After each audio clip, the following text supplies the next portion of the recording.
First day namin sa Japan at dahil gutom na kami, diretso kami sa 7-Eleven para maghanap ng makakain. Dito, binili namin agad ang mga viral 7-Eleven finds na madalas lang namin nakikita sa social media. Malapit lang hotel namin dito kaya inuwi namin lahat ng binili namin at isa-isa namin tinikman. Akala ko barbecue chicken to, di kasi ako marunong magbasa ng Japanese. Yung pala, parang isaw pala. Masarap pero di kasing sarap ng first kiss mo. For dessert, try ko tong chocolate ice cream with diced ganache na medyo bitter pero di kasing bitter ng ex mo. Si Mrs. naman ang tinry niya itong egg salad sandwich. Sabi niya, best egg salad sandwich na natikman niya. Char! Masarap din tong cream brulee pudding pero mas gusto ko tong isang klaseng pudding nila kasi umaalog-alog.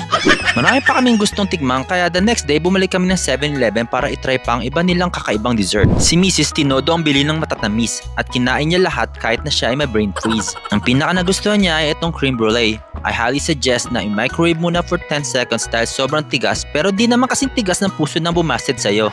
Chocolate pistachio bar naman ang sakin pero itong brownie sandwich ang napusuan ko. Kaya papuso na lang po nitong video ito kung nagustuhan nyo.